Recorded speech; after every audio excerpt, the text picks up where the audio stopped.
Good day and welcome to Letters and Politics. I'm Mitch Jeserich. Previously, we talked about the Russian Revolution of 1917 and the years leading into it. Today, we pick up the story after the revolution and the impact that it would have not just on Russia, but on politics all over the world, an impact that can still be felt today. And we'll do it through the journey of one man, Leon Trotsky, former top commander to Vladimir Lenin, but after Lenin's death, a power struggle ensued between Trotsky and Joseph Stalin, another top commander for Lenin, a struggle that Trotsky would lose.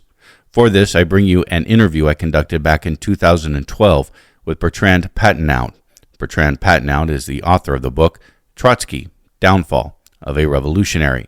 He is also a research fellow at the Hoover Institution and a lecturer in history and international relations at Stanford University. It is good to have you here. It's good to be here, Mitch. Thank you.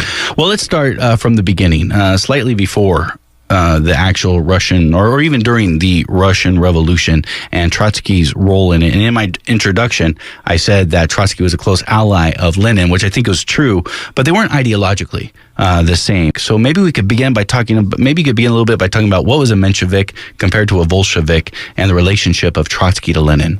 Well, this is an interesting backgrounder because Lenin and Trotsky were actually arch enemies for most of the period before the 1917 revolution.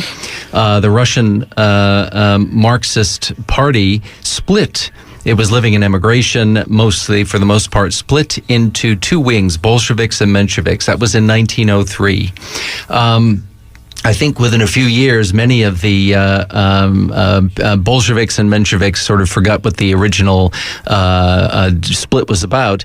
But it really had to do with Lenin's idea that you needed a tight-fisted party and that members of the party had to be professional revolutionaries. Mm-hmm. Lenin was seen by Trotsky and others as being power hungry and as being a kind of sort of future dictator. And Trotsky, not fair to say that he was a Menshevik, although he originally in 1903 at that party congress lined up with the Mensheviks. Trotsky ends up becoming a kind of free agent. He is a sort of person on his own between the factions, always trying to sort of bring them together. But the key fact is he's not a Bolshevik right up until 1917. And indeed, in the years just before 1917, he's one of Lenin's most ferocious critics. Wow.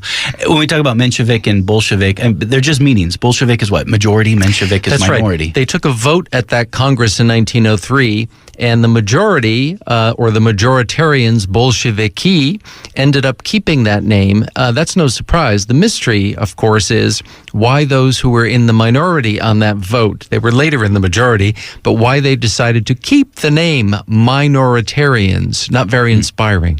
Now, for starting at the time of the revolution of 1917 anyways, Trotsky becomes a very close ally of Lenin and really forms a very close, tight bond with Lenin. That's the amazing thing, is that once the Romanov dynasty falls in the first months of 1917, all these revolutionaries rush back to Petrograd, as St. Petersburg was called back then, the revolutionary capital. That's where the Romanovs had lived. That's where the center of the revolution was. And Trotsky actually was in New York City when the Romanov dynasty fell. He made his way back. He got back a bit later than Lenin. But once he got back, it was very clear to Trotsky that the action was where Lenin was, Lenin's Bolshevik Party. And so he joined, and he and Lenin ended up being close allies from that point. What was Trotsky doing in New York? Actually, Trotsky had gotten into some trouble and had been kicked out of a couple of European countries, not the last time, rather. That's what happened. And ended up sailing to New York. And actually, there were other key Russian Marxists living in New York at the time. Nikolai Bukharin was there as well. Later on, a prominent Bolshevik in the 1920s and 30s before he's put to death by Stalin. So Trotsky is way out, far away from the scene of the revolution, and yet he is involved in revolutionary journalism. New York was not a bad place to be at that time, but he certainly made haste to get back to Russia once the Romanov dynasty fell. I don't want to get too far ahead of myself because I really want to dive in to when New York really became the headquarters of the Trotskyist movement. But was it those early days that helped form that base for him later? Actually, the 1930s base, the folks that Trotsky would later be associated with, none of those people was on the scene in 1917. But in 1917, there was a kind of emigre colony, and it's those associations that Trotsky would later keep when he got to Russia. You write about Trotsky's relationship to Lenin and really how it seemed like Lenin or Trotsky just fell in love with Lenin, but that wasn't unheard of. That seemed to happen to a lot of people that came in contact with Lenin, which was interesting to me because normally when you think of a leader from the USSR, somebody who's not so charismatic, but it sounds like Lenin doesn't fit that. No, in fact, stereotype. It is a curious thing. I've read quite a few diaries and memoirs of people on the left, including Americans, who said, you could fall in love with Lenin, and I did. Quite a remarkable thing. But there was such a charisma, about this man that there was something very likable about him, as, mean and tough as he could be as a revolutionary leader. And people fell hard for him. Trotsky was one of them. Wow. I also said in my introduction that after Lenin's death, a power struggle ensued between Trotsky and Joseph Stalin. Is that accurate? And is it as simple as saying that? I think that captures a lot of it. Just as Trotsky was outside the Bolshevik inner circle in the decade plus up to 1917, Stalin was the consummate organization man. He was the guy, the party organization man that Lenin could rely on, right? And actually, during the Civil War, as I think you know, Trotsky was the creator, organizer of the Red Army and really its leader during this period. This is when he started to clash with Stalin, who was a commissar as part of the Red Army during this period. And you could tell these two people did not like each other, very different backgrounds, of course. So what happens is when Lenin gets ill, and that really begins in 1922, you see the tensions mounting. And it's a power struggle that is it's more than Stalin versus Trotsky, but that really becomes the main event. And in fact, it turns out to be no contest. Stalin is underestimated by Trotsky. Trotsky, the man of the masses who could give the great speeches in 1917. The problem for Trotsky was by 1922, the masses had been taken out of the equation, and the fighting was going on in the inner corridors of power, and there Stalin was the master, and Trotsky really couldn't fight his way out of a paper bag, as we would say later on. So it was really no contest. And Stalin was a bank robber. Stalin, this guy was a tough guy. Stalin had that reputation and that experience in the underground. He was the guy. A lot of the revolutionaries would live in exile abroad. So they'd live in these great capitals. Trotsky was in Vienna for 7 years, loved it there. Stalin preferred to be inside Russia, and one of the jobs he had, of course, was finding loot, getting money for the party organization. And one of the things that they did, what they engaged in, was robbing banks. But he was much more than that. He was a very clever organization man. And we get to this in Leninism. You have this idea of with this Trotsky-Stalin split, you have this idea with Leninism of the dictator of the proletariat. Mm-hmm. Now we begin sort of this idea of a dictator of the proletariat versus the dictator of the secretariat. Right. Trotsky actually, it's very interesting. When he broke with Lenin, back in 1903, Bolsheviks, Mensheviks, he has, and it's a famous quote, quoted in the Isaac Deutscher biography of Trotsky, I couldn't resist, I quoted it myself, where Trotsky says, listen, what Lenin wants is a dictatorship of the proletariat, but it will eventually lead to the dictatorship of one man. And by the time the party organization is set up in 1921-22, there is such a thing as a general secretary. And it's that position that Stalin uses to accumulate the power that eventually becomes a personal dictatorship. So Trotsky had foreseen this. He was right about it. Again, we are in conversation with Bertrand Patenaude. He is the author of the book, Trotsky, Downfall of a Revolutionary, also a lecturer in history and international relations at Stanford University. So then Trotsky begins a life of exile, eventually gets to Mexico, which a large part of your book goes into. Why Mexico?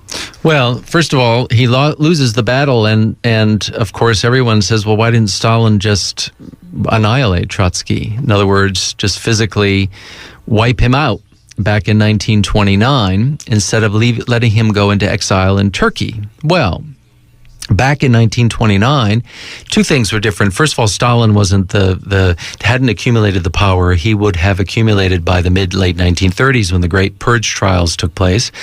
And two, the culture of the Bolshevik Party, arresting somebody like Trotsky was a big deal. Executing somebody was still a no-no. So Stalin arranges for Trotsky to go into exile in Turkey. Speculation: if Trotsky had stayed in Turkey, he might have lived longer, because the Soviets had a policy of not tampering with Turkey's internal affairs. He wanted to go where the action was, and that was France. He ended up getting there in 1935. But then the French government had its own difficulties, and having Trotsky in the country was becoming politically untenable. So they said, you have to leave. The country that took him was Norway. So Trotsky was there for a better part of a year. But then the Soviet government put pressure on the Norwegian government to hand him over or get rid of him. So at that point, Trotsky had to figure out where to go. No other country in Europe would take him. And of course, that was probably the Kremlin's hope, that the Norwegians would hand him over. But there was one president, and that was President Cardenas in Mexico, who was a very independent-minded guy. And Cardenas's associates in the government were big fans of Trotsky. And Diego Rivera, the mural painter, was also considered himself a Trotskyist. And he went to President Cardenas and said, you've got to give this guy a refuge here. And that is, in fact, what they did toward the end of 1936. Trotsky arrived in the first days of January 1937. And Lázaro Cárdenas is considered a great Mexican president. I mean, he's kind of their FDR. That was the way, at least I see it. Lázaro Cárdenas, I must say, somebody who read my book, said that of all the figures, the public officials and leaders, he comes across the best. A man who knows what he's about, goes about doing it, told Trotsky, don't live in hiding. You've got to live your own life. We're going to make this as comfortable as possible for you, stood by his principles. The Mexican Communist Party did not want this to happen. They wanted Trotsky out. Because they're allied with Stalin. Exactly. They are Stalinist and meaning loyal to Moscow. Yeah. And so Cardenas really had some stiff resistance, but he said, no, Trotsky will come in. Cardenas, again, one of the real positive figures in the book. And of course, during FDR's reign, they didn't allow Trotsky into the country. So you mean the United States? United States, yeah. Yeah, exactly. I mean, when I compared Cardenas to FDR, I just want to make that distinction. Oh, yeah, and not that Trotsky didn't want to get into the United States. He tried a few times. One time thought he would get in to testify about communism before a congressional committee. State Department nixed that idea. He never got in. Now, when Trotsky gets to Mexico, the beginning of 1937, this is 20 years after the 1917 Russian Revolution. It's also 20 years after the end of the Mexican Revolution, when we get such revolutionary heroes as Emiliano Zapata and Pancho Villa. A connection there, do you think? I think that that allowed for Trotsky to come to Mexico. I think that Cardenas and just the political culture, communists aside, in Mexico, respected a great revolutionary, and everyone knew, unless you had those ideological blinders on, that Trotsky was a great revolutionary. Maybe he didn't have the model of how to move forward for all of these people, but he's somebody whose great October socialist revolution, and Trotsky's role in that was considerable, was respected in Mexico. there was always a threat of assassination against Trotsky. Eventually, he was assassinated in Mexico. We'll get to that, but not yet. But in that, you also during this period, you have the Soviet Union begin not actually putting Trotsky on trial, but his supporters and his associates started going on trial. Yes, and there were three great Moscow trials, so-called show trials, because they were in fact put on, open to the public and foreign diplomats and others. The first one had been in August 1936, so Trotsky was in Norway, and no one could believe what they were hearing. The chief defendants were Trotsky's allies, or had been. Trotsky himself was portrayed as the mastermind of all the plots that were described: assassination, wrecking, sabotage. I mean, the most outrageous charges. So really, Trotsky was put on trial in absentia, one could say, and condemned to death, because all of the defendants were condemned after that trial. Then, as soon as Trotsky arrived, within a couple of weeks after his arrival, the second Moscow trial began. Once again, it was Trotsky who was portrayed as the mastermind. You see, having him abroad, people originally thought Stalin must really have kicked himself for letting Trotsky go. However, having Trotsky living abroad enabled Stalin to portray him as the great evil mastermind that was cooking up all these plots. He was a perfect foil and somebody they could really play on, and they did over and over again. So the second trial was in January 1937, and then the final trial, known as the Great Purge Trial, Nikolai Bukharin came up in the dock on that one. That was March 1938. And by then, this wasn't Trotskyists anymore. This wasn't the entire Bolshevik establishment. The people who had made the revolution with Lenin, they were being wiped out. With Lenin? Back in 1917. At the same time, you have a hearing in Mexico put on by mostly Trotsky supporters in order to try to counterbalance the news that was coming out of the Soviet Union. Interestingly enough, a lot of people at the time, a lot of press were sympathetic to the Soviet Union in their portrayal of Trotsky. The Nation magazine, the New York Times. So in Mexico, in the House, and that Diego Rivera and Frida Kahlo were allowing the Trotsky and his wife to live at, they have their own hearing about the allegations. Well, that's true. Trotsky moved into, Diego and Frida weren't living in the so-called Blue House, but this is actually where Frida grew up. Oh. And Diego ended up buying the house, and they lived there for a while, but they weren't living there. Trotsky and wife Natalia, who accompanied him to Mexico, were allowed to live there. And as soon as Trotsky got organized and sort of acclimated, the idea among his supporters, and believe me, the idea was brewing in the United States, in liberal and left circles, most people, you're right, believed what was happening in Moscow. I mean, as crazy as it looks today, poisonings and attempted assassination and wrecking and sabotage, and there was the notion that Trotskyists were in league with Hitler and with the Japanese government. It seems absurd today, but you're right. Most of the mainstream publications believed it.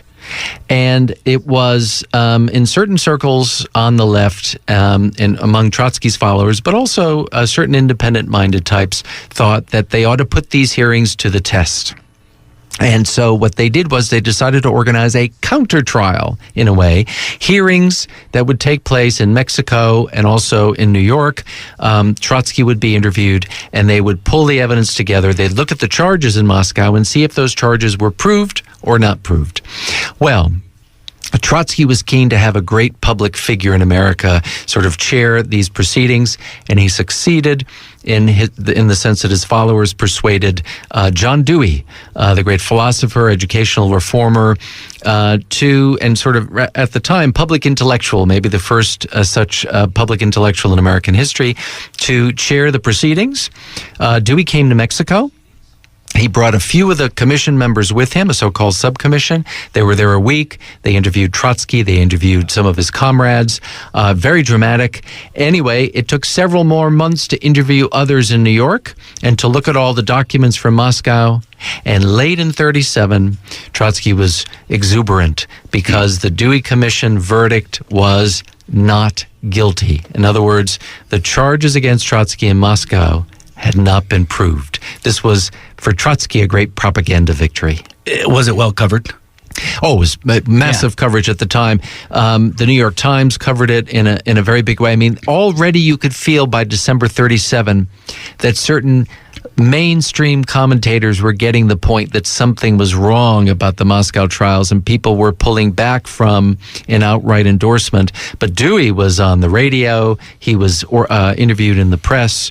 And, he said not guilty. What he also said infuriated Trotsky. He also said, now is not the time to be jumping on board with Trotsky and his principles. Communism was not the way. Certainly fascism wasn't the way, but we had to find a sort of, our own way. And that was a sort of liberal democratic way. Trotsky was very angry when he heard that. He thought it diluted the message, but he kept quiet about it and did not engage in polemics at that time with Dewey.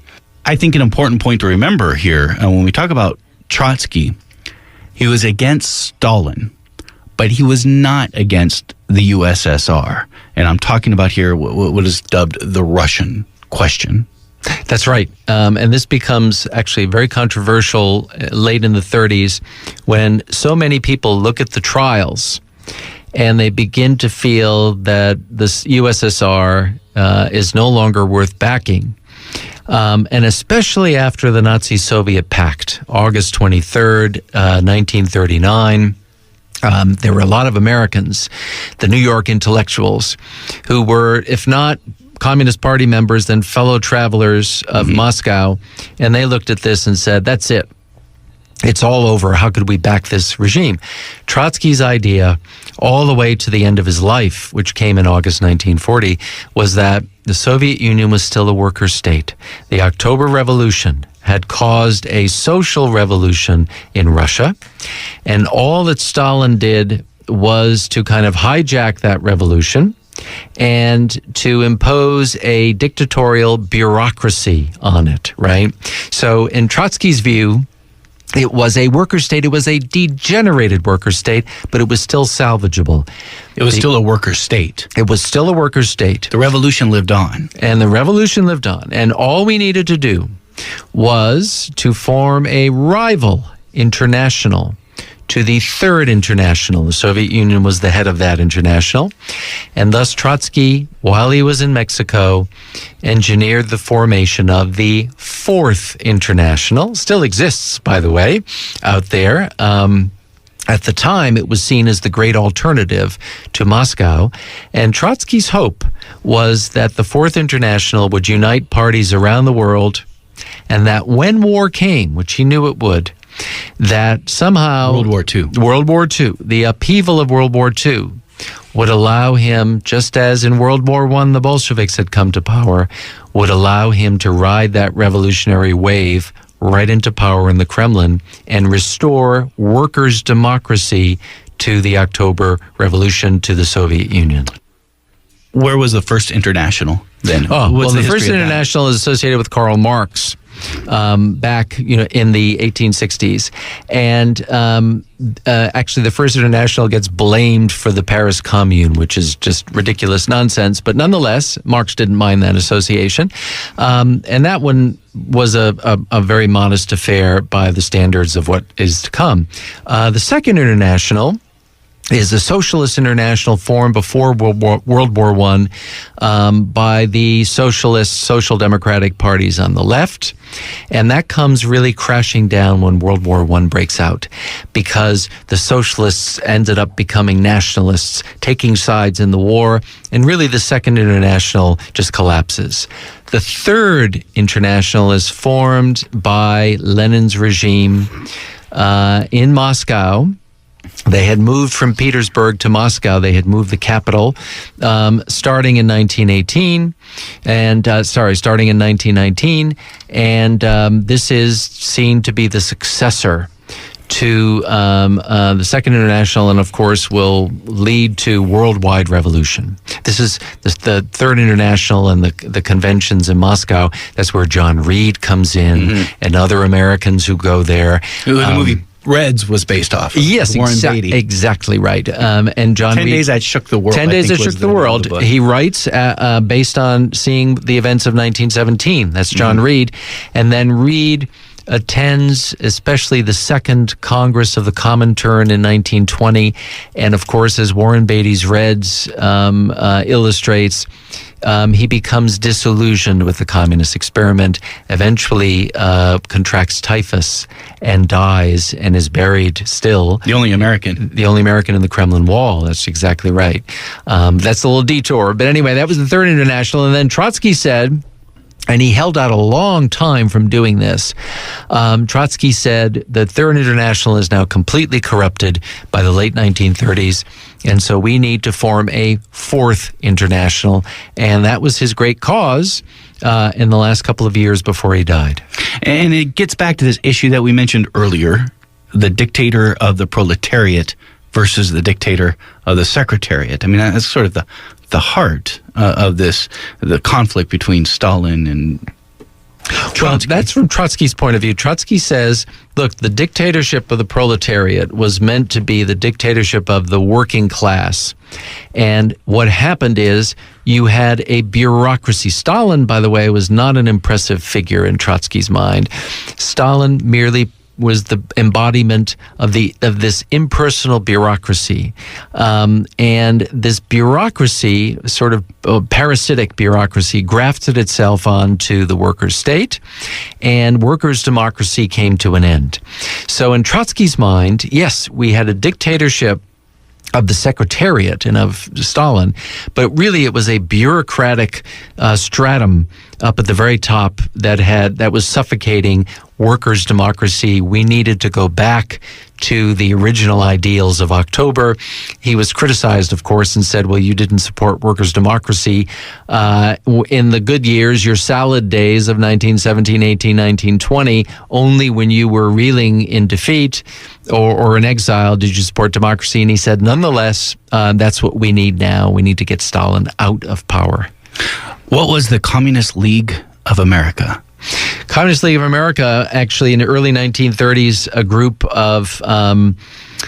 of communists who were sympathetic to Trotsky, and that becomes the core of what will later become the Trotskyist Party, formed in 1938, centered in New York City. Yeah.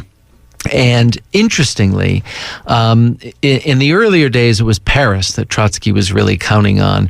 But of course, by the late 1930s, the politics in Paris get very precarious.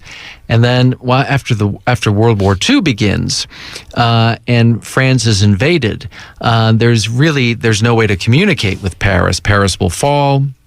And even before then, what you saw and what Trotsky saw was that the real strength, the real roots that the Trotskyists were putting down were in the United States. Yeah. The brains of the movement, of the outfit, were in New York. And Trotsky banked everything on this now. He had to. Paris was knocked out. And around the world, the Trotskyist parties were almost not even parties. They were groupings or grouplets. And even those things tended to split into factions because the Trotskyists couldn't get along. Welcome to the left. Welcome to the left. And of course, what will agonize Trotsky in the last year and a half of his life is that the American Trotskyists indeed split into two groups.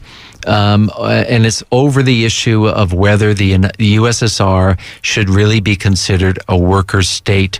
Trotsky supports James Cannon and the majority against the minority led by Max Shachtman and James Burnham.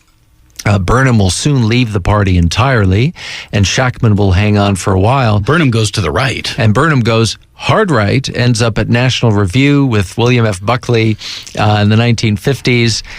Is that the link to Trotskyism and neoconservative? Actually, because it's one of the links that shows you that hard left can go hard right pretty quickly.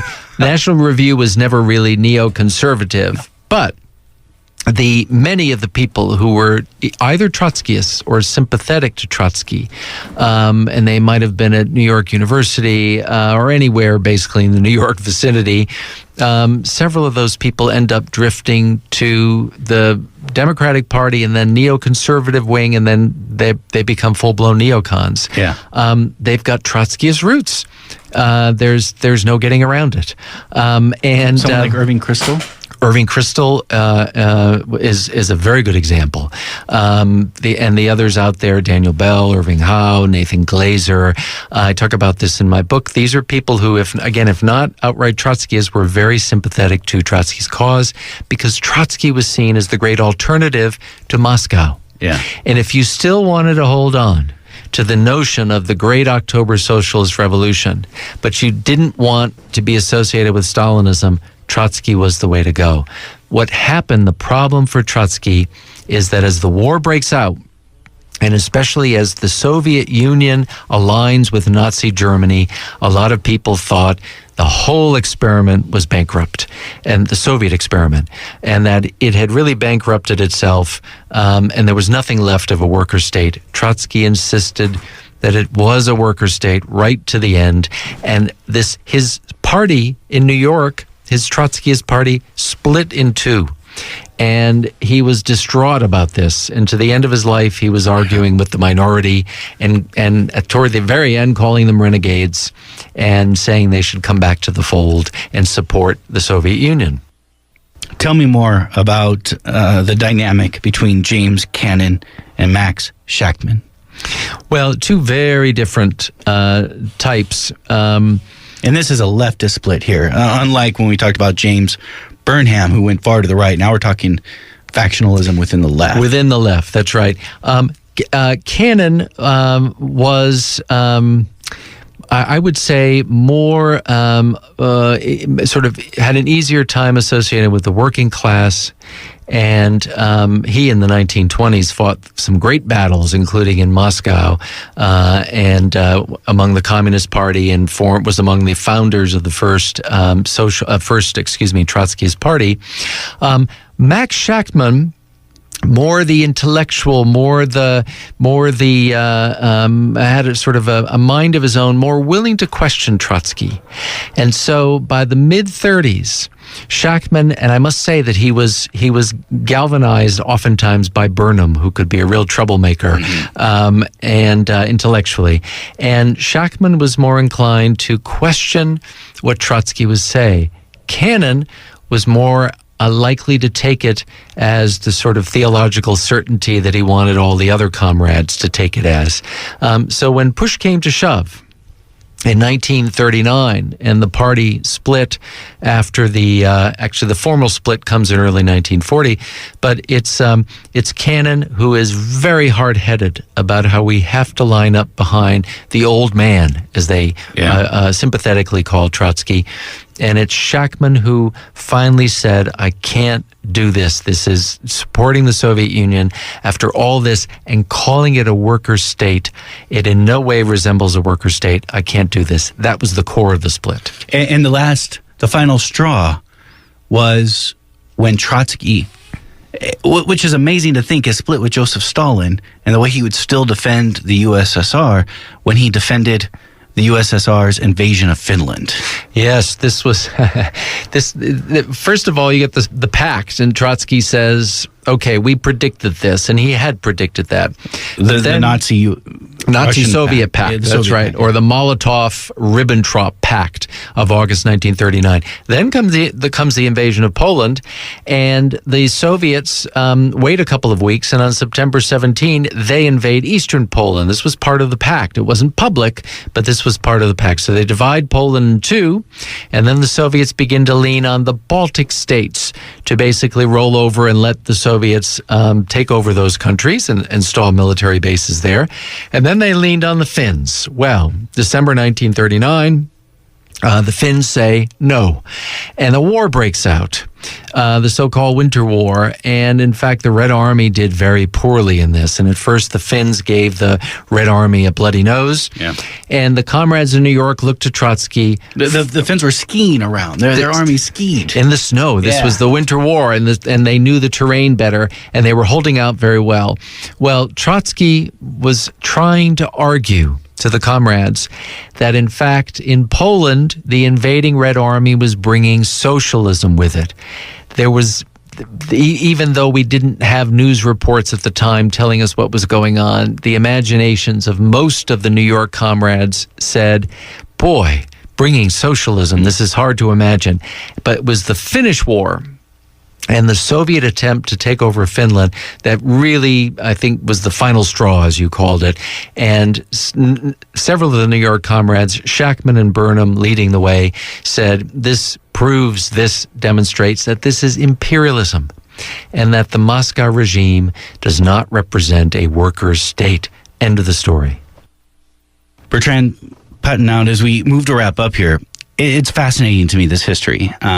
You see the factionalism from the split between Stalin and Trotsky, the split amongst Trotskyists, and how this continues onward. Today, and I think it's very indicative of just generally what I've experienced in the left and factionalism. Today, it's easy to hear somebody call someone a Trotskyist or a Stalinist, if you will, or an anarchist or whatever it is. But when I hear somebody call somebody else a Trotskyist, I've always scratched my head and tried to really figure out what they mean. Do you have any idea what that means? Well, it's interesting. It's one of these terms. When somebody says someone's a Stalinist, they're basically saying he's being a brutal dictator or he's supporting brutal dictatorship. And that's just basically a way to say you're like a Nazi or something. But when someone says Trotskyist, then that really grabs your attention. What does he mean by that, right?